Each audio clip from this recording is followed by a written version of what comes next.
다 주의 크신 이름 높이며 우리에게 티베로 가이사가 위에 있은지 15해 곧 본디오 필라도가 유대의 총독으로 헤롯이 갈릴리의 분봉왕으로 그 동생 빌립이 이두레와 드라고닛 지방의 분봉왕으로 루사니아가 아빌레네의 분봉왕으로 안나스와 가야바가 대제사장으로 있을 때 하나님의 말씀이 빈들에서 사가랴의 아들 요한에게 임한지라. 요한이 요단강 부근 각지에 와서 죄 사함을 얻게 하는 회개의 세례를 전파하니 선자 이사야의 책에 쓴 바 광야에 외치는 자의 소리가 있어 가로되 너희는 주의 길을 예비하라. 그의 첩경을 평탄케 하라. 모든 골짜기가 메워지고 모든 산과 작은 산이 낮아지고 굽은 것이 곧아지고 험한 길이 평탄하여질 것이요 모든 육체가 하나님의 구원하심을 보리라 함과 같으니라. 세례 요한이 세례를 받으러 나오는 무리에게 이르되 독사의 자식들아 누가 너희를 가르쳐 장차 올 진노를 피하라 하더냐. 그러므로 회개에 합당한 열매를 맺고 속으로 아브라함이 우리 조상이라 말하지 말라. 내가 너희에게 이르노니 하나님이 능히 이 돌들로도 아브라함의 자손이 되게 하시리라. 이미 도끼가 나무 뿌리에 놓였으니 좋은 열매 맺지 아니하는 나무마다 찍혀 불에 던지우리라. 무리가 물어 가로되 그리하면 우리가 무엇을 하리이까? 대답하여 가로되 옷 2벌 있는 자는 옷 없는 자에게 나눠줄 것이요 먹을 것이 있는 자도 그렇게 할 것이니라 하고 세리들도 세례를 받고자 하여 와서 가로되 선생이여 우리는 무엇을 하리이까 하매 가로되 정한 새 외에는 늑징치 말라 하고 군병들도 물어 가로되 우리는 무엇을 하리이까 하매 가로되 사람에게 강포하지 말며 무소하지 말고 받는 요를 족한 줄로 알라 하니라. 백성들이 바라고 기다림으로 모든 사람들이 요한을 혹 그리스도이신가 심중에 의논하니 요한이 모든 사람에게 대답하여 가로되 나는 물로 너희에게 세례를 주거니와 나보다 능력이 많으신 이가 오시나니 나는 그 신들매를 풀기도 감당치 못하겠노라. 그는 성령과 불로 너희에게 세례를 주실 것이요 손에 키를 들고 자기의 타작마당을 정하게 하사 알곡은 모아 국간에 들이고 쭉정이는 꺼지지 않는 불에 태우시리라. 또 기타 여러 가지로 권하여 백성에게 좋은 소식을 전하였으나 분봉왕 헤롯은 그 동생의 아내 헤로디아의 일과 또 그의 행한 모든 악한 일을 인하여 요한에게 책망을 받고 이 위에 한 가지 악을 더하여 요한을 악에 옥에 거두니라. 백성이 다 세례를 받을 때 예수도 세례를 받으시고 기도하실 때에 하늘이 열리며 성령이 형체로 비둘기같이 그의 위에 강림하시더니 하늘로서 소리가 나기를 너는 내 사랑하는 아들이라 내가 너를 기뻐하노라 하시니라. 예수께서 가르치심을 시작하실 때 30세쯤 되시니라. 사람들이 아는 대로는 요셉의 아들이니 요셉의 이상은 헬리요 그 이상은 mat단이요 그 이상은 레위요 그 이상은 멜기요 그 이상은 얀나요 그 이상은 요셉이요 그 이상은 맏다디아요 그 이상은 아모스요 그 이상은 나홈이요 그 이상은 에슬리요 그 이상은 낫게요 그 이상은 마아시요 그 이상은 맏다디아요 그 이상은 서머인이요 그 이상은 요색이요 그 이상은 요다요 그 이상은 요하나니요 그 이상은 레사요 그 이상은 스룹바벨이요 그 이상은 스알디엘이요 그 이상은 레디요 그 이상은 멜기요 그 이상은 아띠요 그 이상은 고삼이요 그 이상은 엘마담이요 그 이상은 에르요 그 이상은 예수요 그 이상은 엘리에스요 그 이상은 요림이요 그 이상은 맏다시요 그 이상은 레위요 그 이상은 시므온이요 그 이상은 유다요 그 이상은 요셉이요 그 이상은 요남이요 그 이상은 엘리야 김이요 그 이상은 멜라요, 그 이상은 맨나요, 그 이상은 맏다다요, 그 이상은 나단이요, 그 이상은 다윗이요. 그 이상은 이세요 그 이상은 오벳이요 그 이상은 보아스요 그 이상은 살몬이요 그 이상은 나손이요 그 이상은 아미나답이요, 그 이상은 아니요, 그 이상은 헤스론이요, 그 이상은 베레스요, 그 이상은 유다요. 그 이상은 야곱이요 그 이상은 이삭이요 그 이상은 아브라함이요 그 이상은 데라요 그 이상은 나훌이요 그 이상은 수룩이요, 그 이상은 루요, 그 이상은 벨렉이요, 그 이상은 헤버요, 그 이상은 살라요.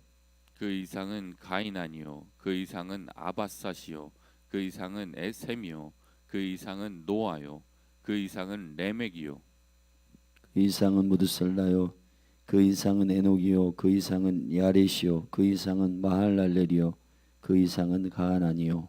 그 이상은 에노스요 그 이상은 셋이요 그 이상은 아담이요 그 이상은 하나님이시니라 아멘. 아멘.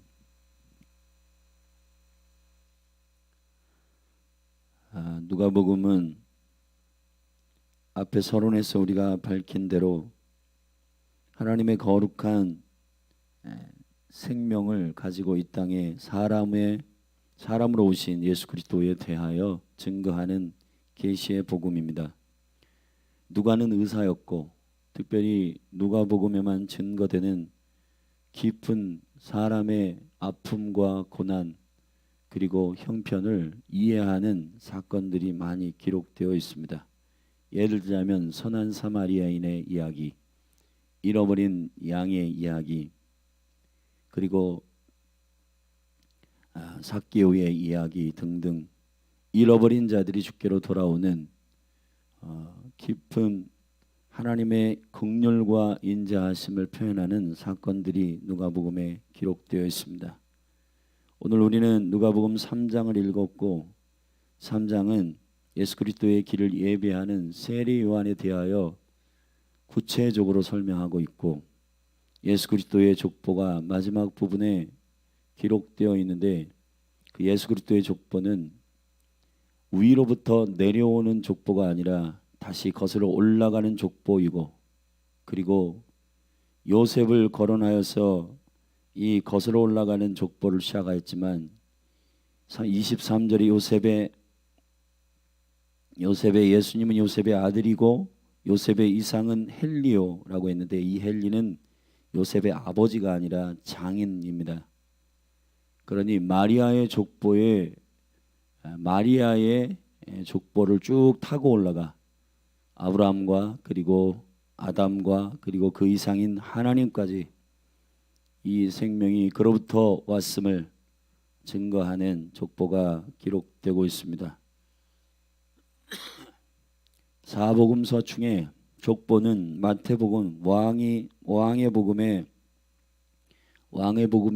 마태복음의 족보가 있고 또 여기 사람으로 오신 예수 그리스도에 대한 인자 되심에 대하여 기록하는 누가복음의 족보가 있습니다.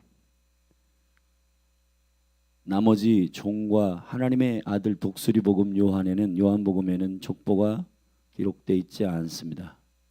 이 족보가 가지고 있는 의미가 있을 것입니다.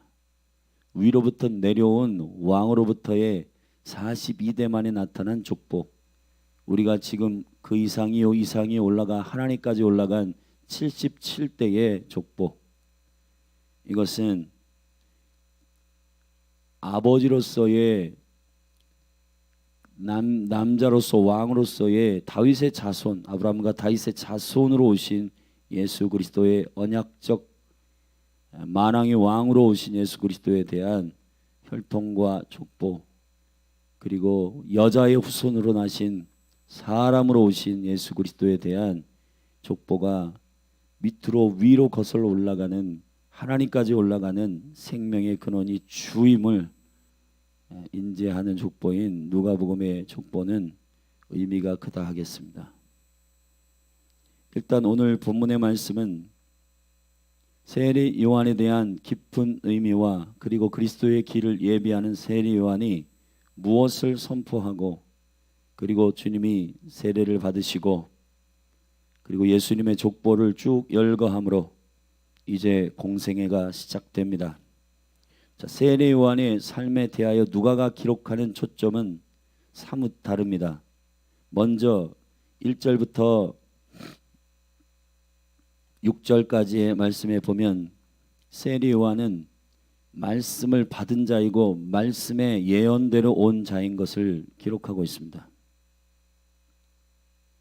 어제 서울의 지체들과 함께 목요일 10시에 모여서 함께 말씀에 대하여 함께 나누는 중 묵상에 대해서 나눴는데 묵상이라고 하는 이 본질적인 부분들을 함께 나눴습니다. 묵상은 히브리어로 하가이고 그것이 구현되는 삶을 시하으라고 우리 교회에서는 가르칩니다. 근데 이 묵상이라고 하는 이 본질적인 부분들을 현대의 그리스도인들이 살짝 오해하는 핀트가 있습니다. 묵상의 본질은 계획부터 바꿔야 돼요. 다시 말하면 내가 내 인생을 어떻게 살겠다라고 하는 계획을 세우고 성경을 펼치고 나는 내 계획은 이런데 나는 예를 들어서 부자가 되고 싶은데 100배를 받은 이삭과 같다. 모델이 이삭하고 딱 맞네. 그러면 나는 이삭을 나의 롤모델로 세웠어. 그리고 주님 이삭을 100배 축복한 것처럼 나도 100배 축복해 주옵소서. 상당히 잘못된 묵상입니다. 성경에서 말하고 있는 묵상은 계획부터 바꾸라. 계획부터가 여호와께서 갖고 계신 것이다. 저와 여러분이 백지 상태에서 말씀을 읽고 나의 계획이 하나님의 기록된 말씀 안에 있음을 믿고 그 말씀을 레마로 받아서 하나님의 말씀으로 순종함으로 나의 계획부터 바꾸는 거기서부터가 묵상의 실체입니다. 그런데 나의 어떤 계획은 하나도 바꾸지 않고 내가 어떤 말씀으로부터 계획됐는지를 전혀 모르는 상태에서 내가 세운 소원과 내가 세운 야망을 이루기 위하여 성경에 능력이 많으신 하나님을 가져다 쓰는 것, 그것을 뭐라 하냐? 우상숭배라고 하는 겁니다. 지금 현대의 묵상은 다분히 이런 부분에 있어 방향을 가지고 가는 것 같습니다. 여러분, 우리는 그런 묵상을 따르지 않고 주의 말씀을 입에 물어 우리의 영이 하나님의 영의 말씀으로 깨달아 우리의 영을 깨워서 내가 여호와의 계획에 이 부분을 감당하는 태초 전부터 이런 계획을 갖고 계신 하나님의 계획임을 알고 그리스도의 거룩한 그 역사 가운데 나의 삶이 그러한 계획을 가지고 있음을 믿고 주님 앞에 순종하고 나의 삶을 드리는 것, 그것이 묵상의 본질적인 의미입니다. 세례 요한의 말씀이 있었습니다. 이사야 40장에 오늘 본문 4절에 보면 선지자 이사야의 책에 쓴 바 광야에 외치는 자의 소리가 있어 가로되 너희는 주의 길을 예배하라. 그의 첩경을 평탄케 하라. 모든 골짜기가 메어지고 모든 산과 작은 산이 낮아지고 굽은 것이 곧아지고 험한 길이 평탄하여질 것이요 모든 육체가 하나님의 구원하심을 보리라 함과 같으니라. 자, 이 말씀의 예언이 이사야 40장에 나와 있습니다. 이 말씀은 세례 요한을 향한 예언입니다. 시편 139편의 말씀에 보면은 우리의 형질이 다 이루기 전에, 우리의 날이 시작되기 전에 나를 향한 계획이 여호와의 두루마리에 기록되어 있습니다. 그랬습니다. 저와 여러분이 어미의 뱃속에서 착상되는 걸 형질이 형성된다고 하죠. 어미의 뱃속에서 착상되기 전부터 여호와 하나님은 여러분을 향한 계획을 갖고 계십니다. 조지 밀러는 시편의 말씀에 여호와는 모든 과부의 남편이시오 고아의 아버지이시라. 그 말씀을 받는 순간 자기를 향한 영의 말씀인 것을 알았습니다. 어거스틴은 로마서 13장 13절 14절에 육체의 현저한 일을 버리고 그리스도로 옷 입으라고 하는 그 말씀을 듣는 순간 라마교라고 하는 우상, 그것을 섬겼던 그가, 그의 영이 이건 나를 향한 말씀이다 하고 그의 영이 깨워서 하나님을 섬기기 시작했습니다. 묵상이라고 하는 것은 나의 계획과 나의 부르심과 나의 디자인은 내가 세우고 그리고 그것을 성취해 줄 신을 찾는 것이 아닙니다. 창조주이시며 디자인하시며 모든 만물을 시작하시며 그 모든 계획을 갖고 계신 그 하나님께 나의 계획이 있는지를 묻는 것입니다. 저는 거듭날 때 갈라디아서 6장 17절을 주셨어요. 이제 누구든지 나를 두렵게 말라. 내 안에 그리스도의 흔적을 가졌노라. 여러분을 향한 하나님의 말씀은 어떤 것입니까? 야고보서 1장 8절의 말씀에 보면 조물 중에서 우리가 첫 열매가 되기 위하여 하나님께서 우리를 진리의 말씀으로 낳으셨느니라 그랬습니다. 묵상은 우리가 생각하는 내 계획을 이루고자 하는 어떤 말씀의 부적을 찾는 행위가 아닙니다. 우리를 창조하시고 우리를 만드신 내 영이 요동하고 내 영이 주님을 향하여 반응하는 영의 말씀을 날마다 듣는 행위, 그게 묵상이에요. 광야에 40년 동안 이스라엘 백성이 광야, 미드바르, 다바르라고 하는 말씀이고, 미드바르 그러면 말씀이 선포되는 그곳에서 갈 길을 알지 못하고 내비게이션이 없었던 그곳에서 날마다 하늘로부터 내려오는 흰 가시 같은 그 만나를 먹었습니다. 왜 그거를 주었냐? 신명기 8장 3절에 설명했어요. 사람이 떡으로만 사는 것이 아니고 여호와의 입에서 나오는 말씀으로 살 것이니라.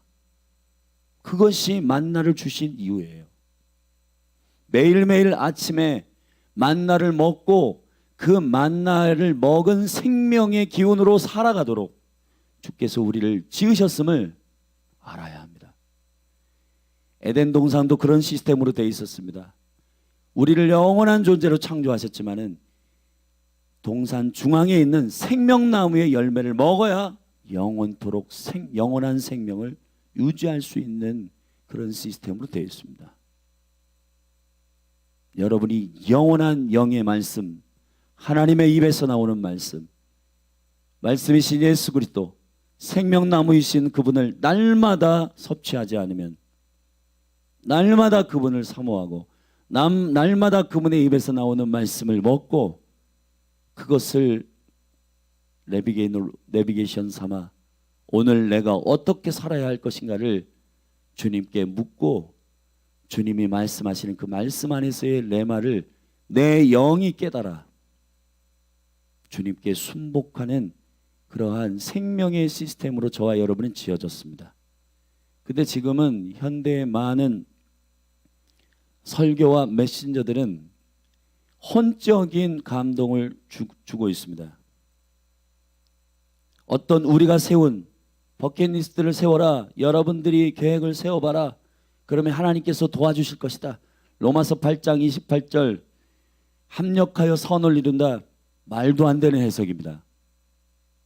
그것은 계획을 우리가 세우고 하나님이 그것을 선하게 이루실 것이다. 그건 성경의 가르침이 아니에요.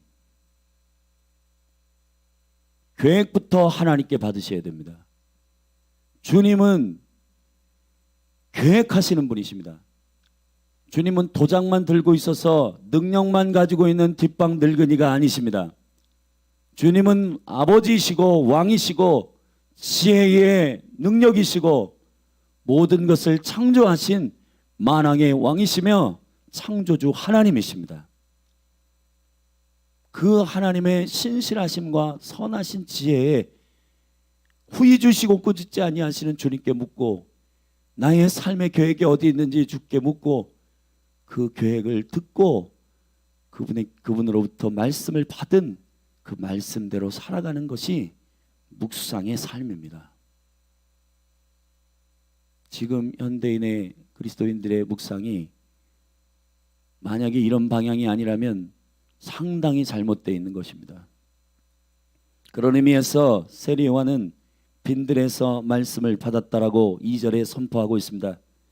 그런데 누가는 디테일하게 그때 당시에 유력한 종교 정치계의 인사들을 쭉 열거하고 있습니다. 디베리오 가이사 황제죠. 황제가 15해 동안 통치하고 있습니다. 본디오 빌라도가 유대의 총독으로 있었습니다. 헤롯이 갈릴리 분봉왕으로 있었고 그 동생 빌립이 이두린의 그라고니 지방의 분봉왕으로, 루사니아가 아빌레네의 분봉왕으로, 헤롯 대왕의 아들들이었던 이 아들들이 유대 지역을 각각 잘라가지고 거기에 각각의 분봉왕으로 있을 때라고 설명하고 있습니다.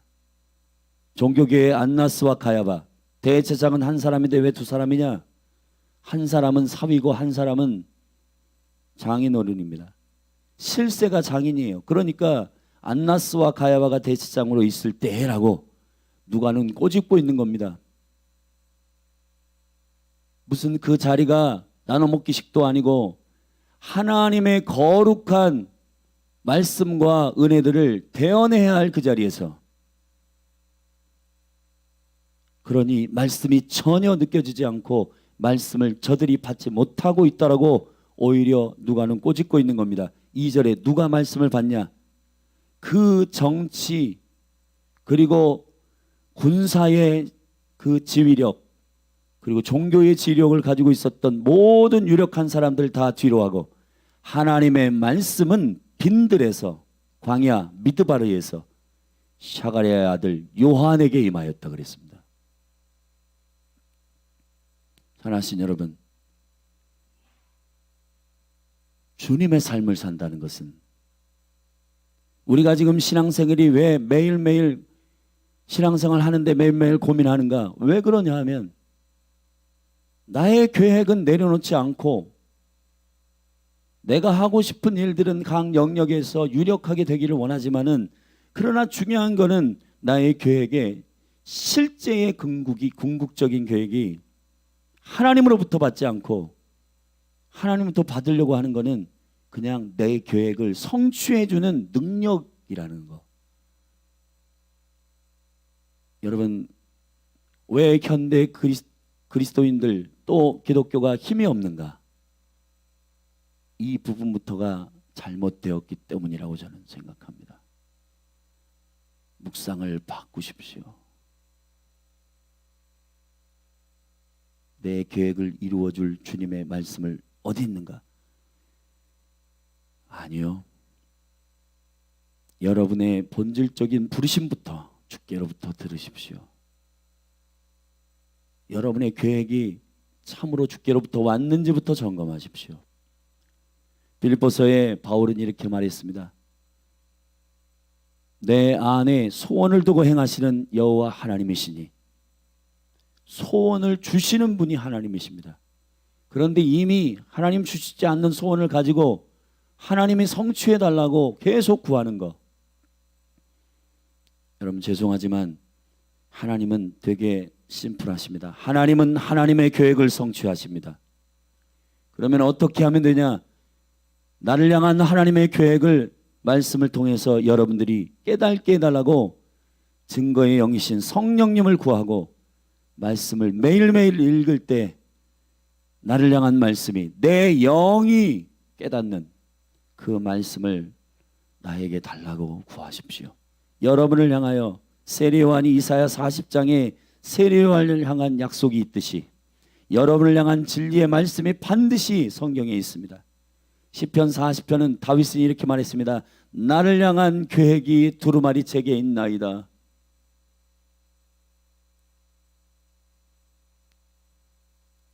세례 요한은 말씀에 의하여 그가 계획되어졌고 그는 말씀의 부르심을 깨달았고 그 길을 걸었습니다. 그것이 그리스도의 나라를 위한 삶입니다. 두 번째 단락 7절부터 세리와는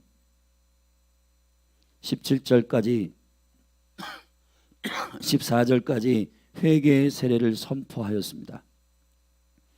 세례 요한이 선포하는 것은 회개의 세례입니다. 우리가 회개에 대해서도 조금 그 의미를 살필 필요가 있습니다. 회개는 눈물을 찔끔 짜고 반성하는 것이 아니라 여기 구체적으로 나와 있습니다. 세례 요한이 크게 세 부류의 영혼들에게 구체적으로 삶을 돌이키도록 선언합니다. 무리, 세리, 군병들입니다. 회개는 단지 10년 가운데 정서상 이렇게 하면 안 돼, 이렇게 살면 안 돼라고 깨닫는 수준이 아닙니다. 삶을 돌이켜야 하는 것입니다. 주님이 나에게 말씀하시는 그 뜻을 순종하는 것입니다. 그것이 회개입니다. 그래서 세례 요한은 회개라고 말하지 않고 8절에 회개에 합당한 열매를 맺으라고 선언하고 있는 겁니다. 만약에 그렇지 않으면은 도끼가 나무 뿌리에 놓여 있듯이 좋은 열매 맺지 아니하는 나무마다 찍혀 불에 던지울 것이다. 무리에게 말하는 요청, 회개의 열매는 이것입니다. 10절에 물어가로되 그러면 우리가 무엇을 하리이까? 대답하되 가로되 옷 2벌 있는 자는 옷 없는 자에게 나눠줄 것이요 먹을 것이 있는 자도 그렇게 할 것이니라. 세리들에게는 정한 세 외에는 능칭치 말라 했고 군병들에게는 사람들을 협박하지 말고 강포하지 말고 무소하지 말고 라고 했는데, 이 무소라고 하는 말은 속이지 말고 거짓 고소하지 말고 라는 뜻입니다. 자기가 가지고 있는 권세와 자기가 가지고 있는 힘을 가지고 협박하지 말라는 겁니다. 이것이 참된 회개의 열매라고 세례 요한은 선포합니다. 여러분, 말씀을 받고 그 삶을 살아나가는 자들의 삶은 파워풀합니다. 여러분의 삶 가운데 왜 내 삶은 이렇게 매가리가 없고 뭔가 의미가 없는 것 같고 그렇지? 궁극적으로 여러분들 안에 세례 요한은 빈들에서 말씀을 받았습니다. 자기를 향한 말씀이 분명하게 깨달았습니다. 자기는 광야에 외치는 자의 소리란 사실을 알았습니다. 그리고 본인에게 맡겨주신 하나님의 나라의 미션은 회개의 세례를 선포하는 것이라 알았습니다. 그것을 말할 때 그는 재산도 없었고 지위도 없었고 광야에 그냥 약대 털옷을 입은 광인 같은 존재입니다. 그러나 백성들이 그를 두려워했습니다. 왜 그게 가능할까요? 그건 하나님의 부르심을 살아내기 때문에 그런 것입니다.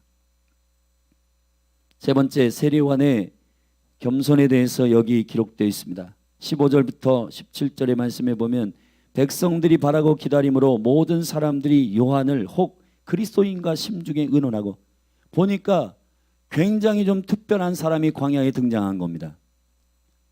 이 사람은 보통 사람과 달라요. 그래서 당신이 그리스도입니까? 라고 사람들이 물었습니다. 그러나 세례 요한은 본인 자신이 지금 부르심을 정확하게 알고 있기 때문에 겸손하게 정확하게 말합니다. 겸손이 뭔지 아십니까? 무조건 나 못하겠습니다, 안 하겠습니다 하는 게 겸손이 아니라 자기의 부르심을 정확하게 아는 게 겸손입니다. 세례 요한은 모든 사람에게 대답했습니다. 16절에 나는 물론 너희에게 세례를 주거니와 나보다 능력이 많으신 이가 오시나니 나는 그 신들매를 풀기도 감당치 못하겠노라. 그는 성령과 물로 우리에게 세례를 주실 것이요 손에 키를 들고 자기의 타작마당을 정하게 하사 알곡은 모아 곡간에 들이고 쭉정이는 꺼지지 않는 불에 태우시리라. 할렐루야. 우리가 가끔 가다가 윤리적이고 도덕적인 형식적인 겸손을 취할 때가 있습니다. 마음은 높아질 대로 높아졌지만은 사람들 앞에 저는 뭘 그렇게, 저는 아닙니다. 그거는 겸손을 가장한 가짜 겸손입니다. 참된 겸손은 주님의 말씀을 받고 부르심을 정확히 아는 것입니다. 부르심을 정확히 아는 사람은 자기가 그리스도가 아닌 것을 압니다. 우리가 가끔 가다가 주가 왕이시며 주가 주인 되신 그 자리를 인터셉트 할 때가 있습니다. 주께 영광을 돌려야 할 일을 중간에서 맞습니다. 제가 그렇게 해서 그랬습니다. 가장 위험한 자리가 저와 같은 자리입니다. 말씀을 선포하고 내려올 때, 또 하나님의 말씀을 나눌 때, 목사님 대단하십니다. 목사님 대단하세요. 네, 여러분, 저는 대단한 것이 없습니다. 저를 향한 하나님의 말씀은 그리스도의 흔적을 선포하는 자로서 저를 부르셨기 때문에 저에게 성령님께서 말씀을 읽으면 깨닫게 하세요. 그건 저를 향한 부르심이 그렇기 때문에 저에게 그렇게 은혜를 주시는 겁니다. 여러분, 하나님께서 우리에게 주시는 부르심을 정확히 아는 사람은 안 한다, 못 한다, 그냥 거짓으로 못 하겠다, 안 하겠다 그런 말 할 필요가 없습니다. 자기에게 주어진 일은 이건 저의 일입니다. 제가 이것은 생명을 다해서 하겠습니다. 라고 말할 수 있는 겁니다. 저는 여러분 한 분 한 분에게 축복합니다. 참된 하나님의 말씀과 부르심을 아는 겸손이 저와 여러분에게 임하기를 바랍니다. 세례 요한이 그냥 나는 못하겠습니다, 저는 아닙니다 하고 그냥 예의상 겸손을 가진 자가 아닙니다. 정말 그는 알았어요. 본인은 예수 그리스도를 예비하는 자이고 본인은 말씀을 맡은 광야에 외치는 자의 소리고 신랑의 친구로서 신랑을 소개하고 자기는 사라진다는 사실을. 너무 멋있지 않습니까? 자기의 운명을 안다는 것, 자기의 부르심을 안다는 것, 이것이 설레이게 하는 겁니다. 이것이 자기의 인생을 조금도, 여러분, 내 인생이 정말 가치가 있는 건가? 여러분 생각해 보십시오. 세례 요한이 물론 마지막에 감옥에 들어가 가지고 과연 주님이 기다릴 메시아 맞습니까? 라고 약해진 마음으로 한번 제자들에게 질문한 적은 있지만은 세례 요한이 약대 털옷을 입고 음식은 석청과 메뚜기를 먹으며 집이 없어서 저 광야에 들판에서 자고 있는 이 영혼이 무엇이 만족하길래 날마다 흥분하고 날마다 기쁨이 충만하여서 영혼들에게 복음을 증거하고 예수를 증거하겠습니까? 자기의 부르심 때문입니다. 저는 여러분의 심장이 떨리는 여러분을 향한 진리의 말씀을 발견하기를 저는 간절히 원합니다. 그래서 2024년 여러분이 묵상을 포기하고 인생을 살아간다는 것이 너무 위험하다는 거예요. 말씀을 아침에 먹지 않고 여러분의 직장으로 간다는 사실이 너무 위험한 거예요. 여러분, 성경의 입장에서 볼 때, 하나님의 말씀의 입장에서 볼 때, 여러분 한 분 한 분이 정말 말씀을 사랑하고 사모하는 분들이 되기를 예수님의 이름으로 축복합니다. 18절부터 세례 요한은 드디어 위기를 당합니다. 또 기타 여러 가지로 권하의 백성에게 좋은 소식을 전하였으나 분봉왕 헤롯은 그 동생의 아내 헤로디아 일과 또 그의 행한 모든 악한 일을 인하여 요한에게 책망을 받고 그 위에 한 가지 악을 더하여 요한을 옥에 가두었다 그랬습니다. 사랑하신 여러분, 요한은 자신의 운명 때문에 위험을 당하고 자신의 부르심 때문에 고난을 당합니다. 이것이 세례 요한의 운명이었어요. 저는 이런 멋있는 인생을 여러분이 살기를 간절히 원합니다. 여러분의 부르심을 걸어가기를 원합니다. 세상이 말하는 이것이 성공이다, 저것이 성공이다 말하는 그것을, 저는 그래서 어제도 그 청년들에게 함께 서울에 있는 지체들에게 함께 나눴지만 연초가 되면 다이어리 쫙 사라고 하고 1월부터 12월까지 계획을 쫙 세우라고 하고 버킷리스트 세워서 매달 그거 행하면서 맛집 찾아가고 하면서 만족하고, 야, 내 인생 참 가치가 있어. 위험하다는 겁니다, 여러분. 좋은 식당에 가서 식사하시고 하세요. 그런데 그것이 나쁘다는 뜻이 아니라 저는 여러분을 향한 궁극적인 부르심을 발견하고 주님의 은총 가운데 걸어가는 영이 깨어있는 삶을 사는 것이 참된 깨어있는 삶이라고 믿습니다. 지금 TV나 인터넷이나 이런 데에서 여러분 무슨 짤 방송이나 이런 거 보면은 네가 원하는 소원대로 살아라, 그것을 도전해라, 그것을 성취해라, 그 성취감을 느껴라.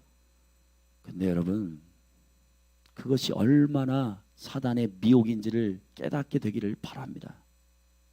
그러니까 교회에서도 앞다퉈서 이 강단에 여러분 시도하십시오, 여러분 뭐 열심히 하십시오. 성경은 열심히 하라고 하는 선포가 아닙니다. 하나님의 생명을 여러분이 믿고 그 생명이 여러분들을 이끄시는 대로 순종하십시오라고 말하고 있는 거예요. 주님이 우리에게 할 수 있는 능력이 되시고 그분이 우리에게 전부를 주신 그 은혜로 인하여 우리의 삶을 발견하고 그 발견된 부르심 안에서 순종하라고 하는 말씀입니다.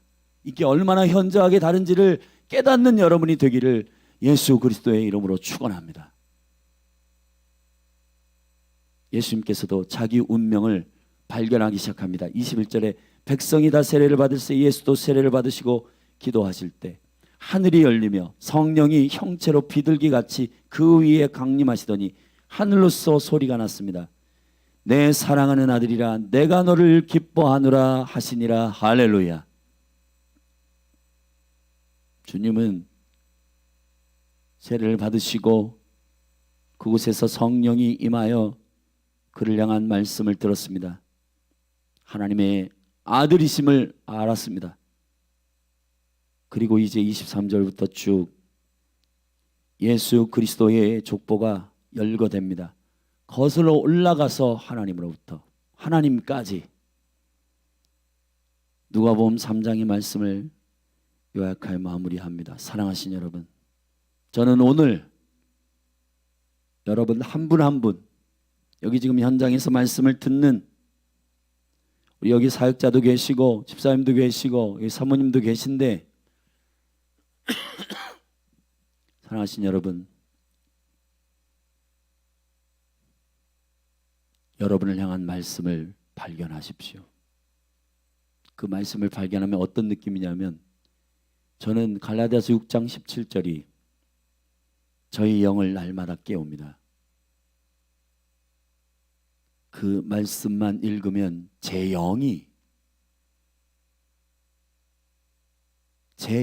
주님의 충만함으로 충만해져요. 그 안에 있는 큰 비밀들이 어떻게 나의 삶을 통하여 풀어질까 기대됩니다.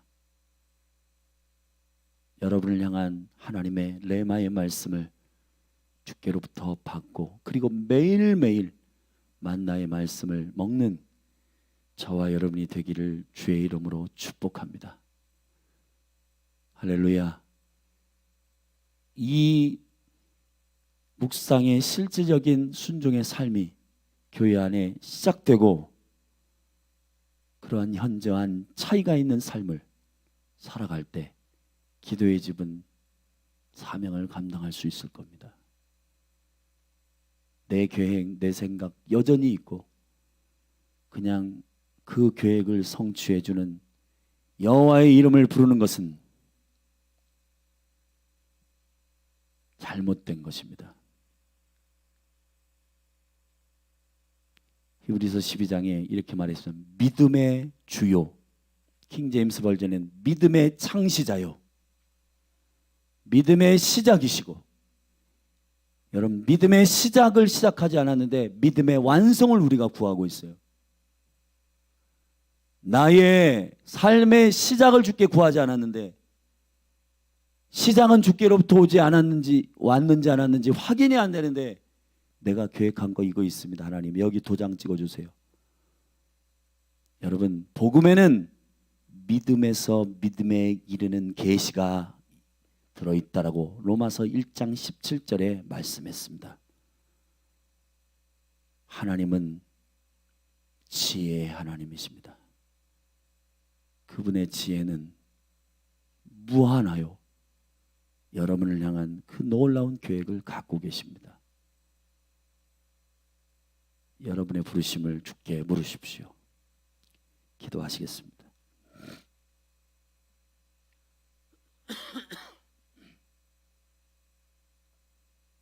하나님 아버지, 아브라함을 택하여 내가 너의 이름을 장대케 하리라.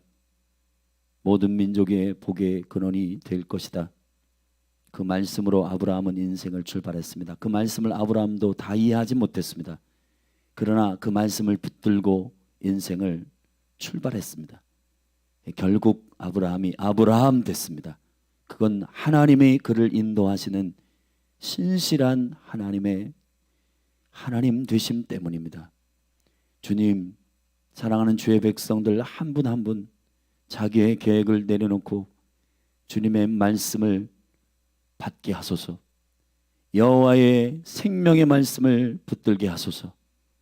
그 말씀을 붙들고 걸어갈 때 아브라함이 아브라함이 되듯, 사라가 사라가 되듯, 야곱이 이스라엘이 되듯 주님의 우리의 삶을 바꾸시는 여호와의 열심이 우리의 삶을 붙드실 것입니다. 주님, 열린 하늘 기도의 집의 공동체에 속해 있는 모든 사랑하는 지체들 한 분 한 분 안에 세리 요한처럼, 예수님처럼, 그리고 아브라함처럼, 야곱처럼 하나님의 말씀을 붙들고 여호와의 열심히 그 인생을 이끄시는 귀한 삶들이 다 되도록 축복하여 주옵소서. 예수 그리스도의 이름으로 기도했습니다. 우리 오늘 말씀을 붙들고 함께 기도하십시다. 모든 유력한 사람들 많았지만은 샤가리아의 아들 세리 요한에게 여호와의 말씀이 빈들에서 임하였던 것처럼 정말 이미 자기의 비전이 있고 자기의 꿈이 있고 자기의 자리가 있고 다 그거 가지고 하나님 노릇하고 있는 사람들에게는 말씀이 임하지 않습니다. 가난한 자에게 빈들에서 말씀을 사모하고 자기의 인생의 시작이신 여호와께 부르짖어 엎드려 있는 자에게 말씀이 임하듯이 오늘 저와 여러분에게 하나님의 말씀이 임할 줄로 믿습니다. 이 시간 주의 이름 한번 부르고 하나님의 생명의 말씀을 나에게 주사 그 말씀을 내비게이션으로 삼아 오늘 살게 해달라고, 나의 인생을 살게 해달라고 기도하십시다. 같이 기도하겠습니다. 주여, 하나님 아버지, 우리의 묵상을 바꿔 주시옵소서. 우리의 계획은 하나도 바꾸지 않고 우리의 인생은 내가 계획하고 내 인생은 이렇게 살 거야 다 계획한 다음 주님, 그 인생을 이루는, 합력하여 선을 이루는 하나님의 능력을 요청하는 묵상 말고 주님, 나를 향한 본질적인 부르심과 나를 향하신 하나님의 계획과 하나님의 섭리와 하나님의 생명의 운명이 어디에 있음을 아는 하나님의 레마의 말씀을 받게 하소서. 아브라함에게 주셨던 말씀, 이삭에게 주셨던 말씀, 야곱에게 주셨던 말씀, 다윗에게 주셨던 말씀, 세리 요한에게 주셨던 말씀, 주여 우리에게도 허락하여 주시옵소서. 그래서 하나님 아버지, 우리가 진리의 말씀으로 우리를 낳으신 당신의 그 생명의 영광 가운데 하나님 예수의 계획을 가지고 믿음을 시작하고 그 믿음을 완성하시는 예수 그리스도, 믿음의 시작이시고 믿음을 완성하신 예수를 바라보자. 그분이 시작이시고 그분이 완성하시는 분이신데 주님, 우리는 시작을 묻지는 않고 그 완성을 아버지 앞에 구하는 얼투당투한 하나님, 이 잘못된 묵상을 깨트려 주십시오. 여호와의 입에서 나오는 말씀으로 살게 하소서. 하나님, 우리의 영을 깨워 주시옵소서. 혼을 만족해 하는 그러한 은혜 받았습니다. 오늘 좋은 거 깨달았습니다. 그 정도의 신앙이 아니라 나의 삶을 살아내지 않으면 견딜 수 없는 하나님의 생명이 내 안에 임하고 그 말씀이 나의 심장을 뛰게 하고 내 영혼을 가라 주님 앞에 돌이키지 않으면 안 되는 그런 영광스러운 하나님의 생명이 임하는, 하나님의 입에서 나오는 불과 같은 말씀이 나의 삶을 뒤집어 놓고 나의 삶을 바꾸는 순종하는 생명의 말씀이 위로부터 임하는 강력한 은총이 역사하여 주시기를 원합니다. 이 아버지의 한국교회를 축복하여 주시옵소서. 하나님 아버지, 하가의 묵상이 시작되기를 원합니다. 하늘의 생명이 땅으로 내려오게 하여 주옵소서. 하나님의 입에서 나오는 말씀이, 영의 말씀이 선포되게 하여 주옵소서. 하나님 아버지, 혼을 만족해 하고 그냥 무슨 문화 강자하는 그러한 것이 아니라 우리의 삶을 통째로 바꿔놓는 강력한 회심과 강력한 회개가 일어나는 생명의 말씀이 선포되게 하여 주시옵소서. 한국 강단을 하나님께서 축복하여 주옵소서. 하나님 아버지, 하나님 아버지, 성도들 심령들마다 하나님 없이 세운 계획, 하나님 없이 세운 플랜들을 다 내려놓고 주의 입에서 나오는 말씀으로 하나님 아버지, 주님 앞에 계획하고 날마다 하루하루의 삶을 하나님 아버지 주께 듣고 철저히 주님의 말씀의 이정표와 주님의 말씀의 레비 안에서 주님, 내가 오늘 어떻게 걸어가기를 원하시는지 하나님 아버지, 광야를 통과했던 이스라엘 백성들처럼 주여 여호와 한 분만을 간절히 사모하며 살아계신 하나님을 의지하며 믿음으로 걸어가는 강력한 주의 백성으로 일으켜 주시옵소서. 할렐루야, 할렐루야. 물과 먹을 것을 공급하시는 주님으로 하나님을 사랑하지 않고 그 공급하는 분으로서 주님을 사모했던 자들은 광야에서 물과 떡을 먹고 40년 동안 살았지만은 그러나 하나님의 나라 가나안에 들어가지 못합니다. 하나님 아버지, 우리가 참으로 진정한 신앙생활을 하게 하여 주시옵소서.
찬양의 열기 모두 끝나면 주 앞에 나와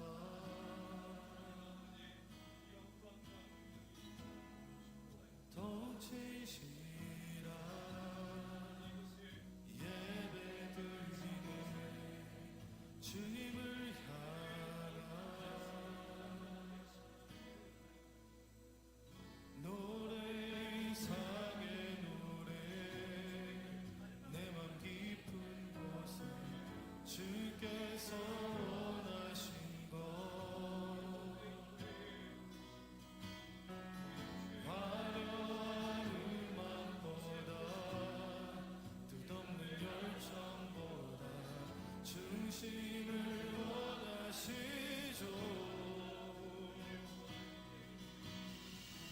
주님께 드린 마음의 예배 주님을 위한 주님을 향한 노래 중심